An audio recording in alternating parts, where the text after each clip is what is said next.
Hello friends, मैं प्रीति Sharma YouTube के पढ़ो बड़ो चैनल में आप सभी का स्वागत करती हूँ।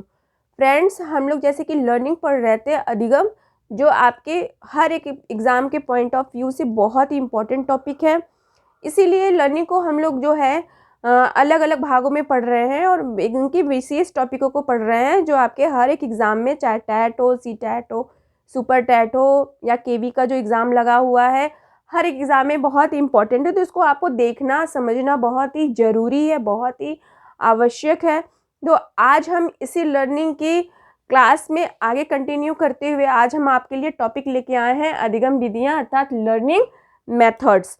तो देखिए, अधिगम की प्रक्रिया को आगे बढ़ाने के लिए विभिन्न प्रकार के मेथड्स का या विधियों का प्रयोग करते हैं, जिससे कि हमारी लर्निंग अर्थात अधिगम बहुत ही अच्छी प्रकार से, बहुत ही सरल तरीके से हो सके। ठीक है, तो चलिए इन्हीं को एक एक टॉपिक को आज हम कंटिन्यू करते हैं और देखते हैं कि ये सारे जो विधियां हैं क्या हैं और लर्निंग में इसे किस तरह से अपनाते हैं, इसके क्या लाभ हैं, इसकी क्यों आवश्यकता पड़ती है और इसके क्या महत्व है। अगर वीडियो आपको पसंद आए तो इसे लाइक कीजिएगा और लोगों तक शेयर कीजिए, जिससे कि वो भी इस विषय वस्तु का लाभ उठा सके और अपनी टीचिंग एबिलिटी को और भी ज़्यादा स्ट्रॉन्ग कर सके। और चलिए तो कंटिन्यू करते हैं। देखिए, करके सीखना, लर्निंग बाय डूइंग। ठीक है, तो करके सीखने से तात्पर्य है कि व्यक्ति या बालक किसी कार्य को स्वयं करके सीखता है और परिणाम स्वरूप उसके किए गए कार्य से वो क्या करता है, स्वयं उस कार्य को सीख जाता है। जैसे कि बचपन में मान लीजिए कि किसी कोई बच्चा है और उसे जैसे कि एक एग्जाम्पल जो आप बराबर देखते रहते हैं बुक्स में, जैसे कि एक मोमबत्ती की लौ जलती रहती है, मोमबत्ती जलती रहती है, छोटा सा बच्चा रहता है और माँ उसे बार बार उस मोमबत्ती के लौ से दूर रहने के लिए कहती है, लेकिन बच्चा बार बार उस मोमबत्ती की लौ को पकड़ना चाहता है, लेकिन क्या होता है कि वो उसकी माँ उससे दूर कर देती है। एक दिन क्या होता है कि माँ जो है उस बच्चे को किसी काम में उलझी रहती है और उस बच्चे पे ध्यान नहीं देती है और वो बच्चा क्या करता है कि मोमबत्ती की लौ को जाके पकड़ लेता है। जब पकड़ लेता है तो वो क्या होता है, उसे जलने की अनुभूति होती है। तो इस तरह से क्या हुआ कि बच्चा को अनुभूति हो गई कि ये क्या है, ये एक ऐसा पदार्थ है या एक ऐसा कार्य है जो मना किया गया है, जिससे कि उसे हार्म पहुंचा, उसे नुकसान पहुंचा। तो अर्थात वो खुद किया, खुद सीखा, खुद अनुभव से वो क्या हुआ, आत्मसात हुआ, जिसके परिणाम स्वरूप उस गलती को वो स्वयं खुद कभी नहीं दोहराएगा।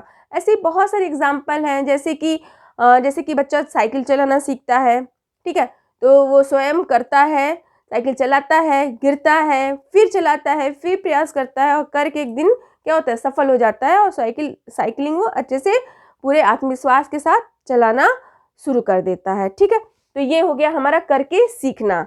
अब आ जाइए हम देखते हैं निरीक्षण करके सीखना। इसमें क्या है दोस्तों, निरीक्षण करके सीखना, इसमें जो है व्यक्ति या बालक स्वयं किसी कार्य का निरीक्षण करके क्या करता है, नवीन ज्ञान को सीखता है या नवीन ज्ञान प्राप्त करता है, जिसे लर्निंग बाय ऑब्जर्वेशन कहते हैं। ठीक है, नेक्स्ट जो हमारा टॉपिक है परीक्षण करके सीखना, लर्निंग बाय एक्सपेरिमेंटेशन। ठीक है, अब देखिए, परीक्षण करके सीखने से तात्पर्य है कि इसमें क्या होता है कि बालक स्वयं परीक्षण करता है और परीक्षण करके उसी के अनुसार नवीन ज्ञान के आधार पे बालक सीखता है। ठीक है, इसीलिए इसे परीक्षण करके सीखने की विधि कहा जाता है। अब नेक्स्ट जो हमारा टॉपिक है वाद विवाद प्रविधि। ठीक है, जिसे डिस्कशन मेथड कहते हैं।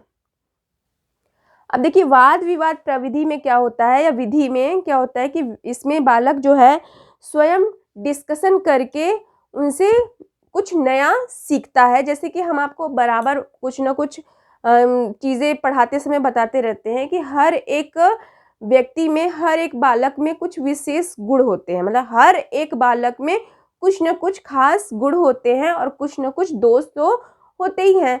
लेकिन क्या होता है कि जब हम बच्चों को एक साथ किसी भी कह सकते हैं वातावरण में लाते हैं और जब हम उनको एक साथ एक वातावरण देते हैं, तो वो अपने ही समूह में क्या करते हैं, एक दूसरे से कुछ न कुछ अच्छा, कुछ न कुछ नया वो सीख लेते हैं। ठीक है, तो यही हमारा वाद विवाद विधि कहलाता है, डिस्कशन के माध्यम से, मतलब एक दूसरे से डिस्कस करके कुछ ना कुछ वो अर्जित कर लेते हैं। ठीक है, नेक्स्ट जो हमारा है टॉपिक, जिसे वाचन विधि कहते हैं।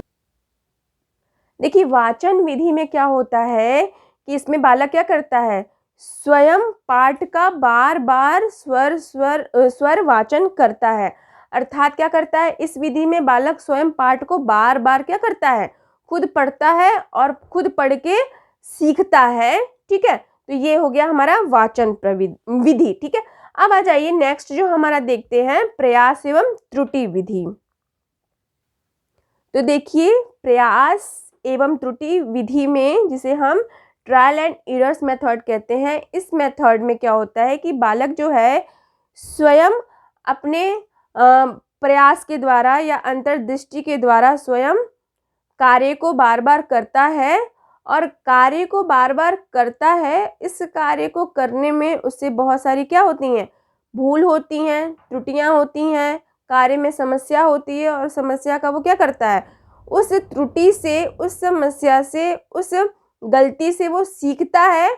जैसे कि हमने आपको अभी मोमबत्ती वाला जो एग्जाम्पल दिया कि प्रयास करता है और उससे गलती होती है, मोमबत्ती को लौ को छू लेता है, और वो बार बार प्रयास करता है छूने का, लेकिन एक दिन छू ही लेता है, गलती कर ही लेता है, और उस गलती से क्या करता है, वो सीख लेता है कि अब से मुझे ये गलती नहीं करनी है। ठीक है, तो ये हो गया हमारा प्रयास एवं त्रुटि विधि। देखिए, ये जो प्रयास एवं त्रुटि विधि है, ये आपके CDP की एक बहुत ही इम्पॉर्टेंट टॉपिक्स में से एक है। इससे क्वेश्चन बनते ही बनते हैं, तो इसको हम लोग आगे की क्लास में और भी ज़्यादा विस्तृत रूप से पढ़ेंगे। ठीक, अब आ जाइए हम लोग नेक्स्ट जो हमारा टॉपिक है, जिसे पूर्ण विधि कहते हैं। तो देखिए, इस विधि में क्या होता है कि बालक पूर्ण विधि में कि पाठ को वो क्या करता है, एक साथ एक बार में ही संपूर्णता के साथ क्या करता है, पढ़ता है और दोहराता है। ठीक है, इसे ही पूर्ण विधि कहते हैं, जिसे वोल मेथड के नाम से भी हम जानते हैं। ठीक है, तो ये रहा आपका पूर्ण विधि। ठीक है, अब आ जाइए हमारा जो नेक्स्ट टॉपिक है, जिसे हम अंश विधि कहते हैं, पार्ट मेथड। अब देखिए, इसमें अंश विधि में क्या होता है, पार्ट मेथड में, कि इसमें क्या होता है कि बालक जो है पाठ को छोटे छोटे भागों में क्या करता है, अपनी सुविधा के अनुसार बांट करके, और अपने सुविधा और समय के अनुसार उसे थोड़ा थोड़ा करके क्या करता है, पढ़ता है, सीखता है और याद करता है। ठीक है, तो इसे ही अंश विधि या पार्ट मेथड विधि कहते हैं। नेक्स्ट जो हमारा टॉपिक है, जिसे अंतराल विधि कहते हैं। अब देखिए, इसमें अंतराल विधि, जिसे एक और नाम से जाना जाता है, जिसे हम विराम विधि के नाम से भी जानते हैं। अब देखिए, जो अंतराल विधि क्या होती है कि ये जो अंतराल मतलब कि क्या है, इंटरवल या स्पेस्ड मेथड। अर्थात इसमें क्या होता है कि बालक जो है पाठ को सुविधा अनुसार अपने समय को क्या करता है, समय, सुविधा और समय के अनुसार पाठ को थोड़े थोड़े देर में क्या करता है, बार बार पढ़ता है और दोहराता है, जिससे कि उसकी अधिगम प्रक्रिया या अधिगम क्षमता और भी तीव्र हो जाती है, स्थायी हो जाती है। नेक्स्ट जो हमारा जो लास्ट हमारा जो विधि है, जिसे हम सतत विधि के नाम से भी जानते हैं। ठीक,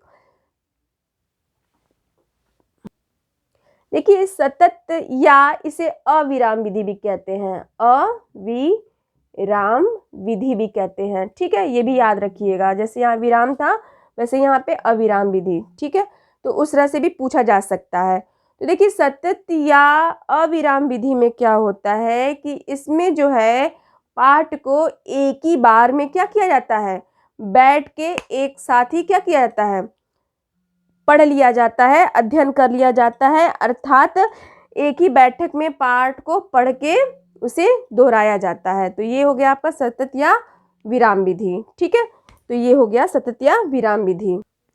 तो देखिए दोस्तों, यहाँ पे हमने सीखने के या अधिगम विधियों के विभिन्न रूपों को देखा।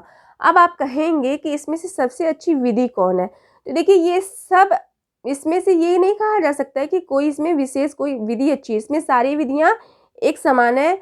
आप समय, आवश्यकता और वातावरण के अनुसार आप इन विधियों का प्रयोग कर सकते हैं, या आप किसी भी विधि का कभी भी किसी भी विषय, वस्तु, वातावरण, कक्षा, स्तर को देखते हुए आप कभी भी किसी भी विधि का प्रयोग कर सकते हैं जो बालक के अधिगम क्षमता को विकसित करने में सहायक होता है। ठीक है, तो ये आप क्या कर सकते हैं कि अब इसका आप जो प्रयोग करते हैं तो वो किस पे डिपेंड करता है, आपके अनुभव पे, आपकी योग्यता पे, आपके कौशल पे, कि आपको कब कौन सी विधि का प्रयोग करना है जिससे कि बालक की अधिगम क्षमता में विकास उत्पन्न कर सके और बालक उस विषय वस्तु को अच्छे से स्थायी रूप से समझ सके, उसको आत्मसात कर सके, उसकी अधिगम क्षमता में विकास हो सके। तो इस तरह से आज हम देखें कि हमारे अधिगम विधियों का क्या क्या ये विधियां किस तरह से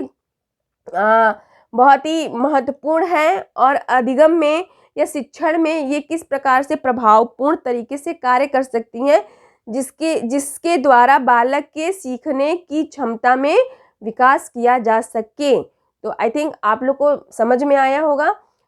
फिर कल मिलते हैं एक नए टॉपिक के साथ, तब तक के लिए नमस्कार, धन्यवाद।